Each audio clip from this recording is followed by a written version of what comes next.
Welcome to secret of சமையல். இன்னைக்கு நான் பார்க்க போறது ரொம்ப ரொம்ப ஹெல்தியான ஒரு மஷ்ரூம் பொரியல். இது வந்துட்டு இலக்கேலான் பொரியல். இந்த இலக்கேலான் வந்து இப்போ அதிகமாக கிடைக்கிறது இல்லை. கிடைச்சதுன்னா கண்டிப்பாக வாங்கி இது ட்ரை பண்ணி பாருங்க. இது ரொம்ப ரொம்ப சூப்பராக இருக்கும், நல்ல டேஸ்டியாக இருக்கும். இந்த பொரியல் ஒரு பிச் போட்ட கோழி வறுவல் மாதிரி ஒரு டேஸ்ட் இருக்கும் இந்த இலக்கேலான் பொரியல். சரி வாங்க, இந்த டேஸ்டியான இலக்கேலான் பொரியல் எப்படி செய்யலாம் அப்படின்னு பார்க்கலாம். இன்னைக்கு வந்துட்டு நான் வந்து இலக்கேலான் எடுத்துருக்கிறேன். இங்கே பாருங்க, இலக்கேலான் இது வந்து நல்லா ஒயிட்டாகவும் கிடைக்கும் உங்களுக்கு. இந்த மாதிரி டைப்லேயே கிடைக்குது. நிறைய வெரைட்டிஸ் ஆஃப் கேலான் வருது இப்போ. இது ஒரு டைப் ஆஃப் இலக்கேலான். உங்களுக்கு வந்து பட்டன் கேலான் விட இந்த இலக்கேலான் தான் ரொம்ப டேஸ்டியாக இருக்கும் ஆக்சுவலாக நீங்கள் செஞ்சிங்கன்னா. இப்போ இதை எப்படி கட் பண்ணணும்னா, இந்த மாதிரி இந்த கீழே இருக்கிற டிப்பை வந்து வெட்டிடுங்க. இந்த கேலான் வந்து தண்ணி போட்டு வாஷ் பண்ணக்கூடாது. தண்ணி போட்டு கிளீன் பண்ணிங்கன்னா இந்த கேப்ல எல்லாம் போய் தண்ணி உள்ளே போய் ஸ்டோர் ஆகிடும். அப்புறமேட்டு நமக்கு பயங்கரமாக தண்ணி விடும், நல்லா இருக்காது அந்த மாதிரி செஞ்சோம்னா. அதனால இது சுத்தமாக தான் இருக்குது பாருங்க, சுத்தமாக க்ளீனாக தான் இருக்கும் இந்த கேலான் எப்போதும். இது இப்படியே வந்து நம்ம இப்படி நீளமான பீசஸாக இப்படி ஸ்லிட் பண்ணிக்கலாம் கையில்.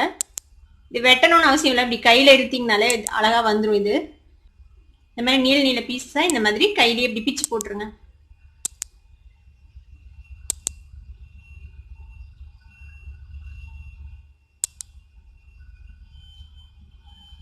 இந்த மாதிரி நான் எல்லா கேலானையும் இந்த மாதிரி பிச்சு வச்சிருக்கிறேன். இதுக்கு வந்து நிறைய வெங்காயம் போடணும். நான் பெரிய வெங்காயம் எடுத்திருக்கிறேன், ஒரு 2 பெரிய வெங்காயம். இந்த மாதிரி கேலான் மாதிரி இதையும் நீளமாக ஸ்லைஸ் பண்ணி வச்சிருக்கிறேன். இந்த மாதிரி நீங்க பெரிய வெங்காயத்துக்கு பதிலாக சின்ன வெங்காயம் நிறைய போட்டிங்கன்னா இன்னும் ரொம்ப டேஸ்டியா இருக்கும். 2 பச்சை மிளகாய் எடுத்திருக்கிறேன், இந்த மாதிரி நீளமா கீறி வச்சிருக்கிறேன்.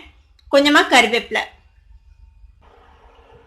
கடாயில் ஒரு 1 டேபிள் ஸ்பூன் அளவுக்கு எண்ணெய் விட்டுருக்கேன். இதுக்கு தாளிக்கிறதுக்கு வந்துட்டு கடுகு, உளுத்தம் பருப்பு, கடலை 3 கொஞ்சம் கொஞ்சம் எடுத்துக்கோங்க. இது போட்டுடலாம்.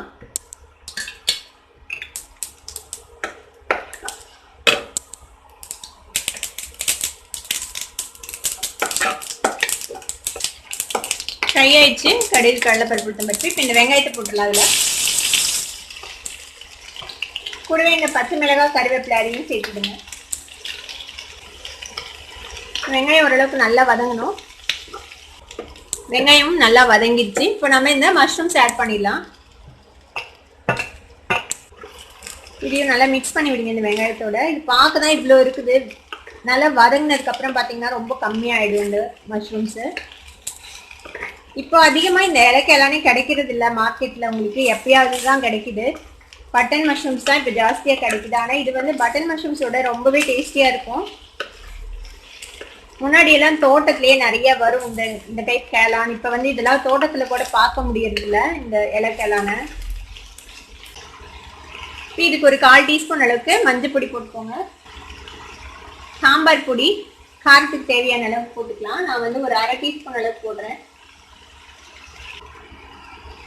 இது தேவையான அளவுக்கு உப்பு சேர்த்திக்கோங்க. உப்பு கொஞ்சம் கம்மியாகவே போடுங்க. நீங்கள் பார்த்துட்டு அப்புறமேட்டு வேணும்னா சேர்த்திக்கலாம். ஏன்னா இது சுண்டிடும், அப்புறம் அதிகமாகிடும் உப்பு. இதுக்கு தண்ணியெல்லாம் ஊற்ற தேவையில்லை. இது இப்படியே வதங்கிடும். ஸ்டிர் ஃப்ரை மாதிரி இப்படியே நம்ம ஃப்ரை பண்ணாலே இது வதங்கிடும். கேலான்லேயே தண்ணி விடும் லேசா, அந்த தண்ணியிலேயே இது வதங்கிடும். நீங்கள் எக்ஸ்ட்ரா தண்ணியெல்லாம் விட்டுற வேண்டாம். இப்போ ஃப்ளேமை நல்லா குறைச்சி வச்சு இந்த மாதிரி ஒரு லிட் போட்டு க்ளோஸ் பண்ணி வச்சுருங்க. ஒரு 3 மினிட்ஸ் பக்கமாக இது இப்படியே வேகட்டும்.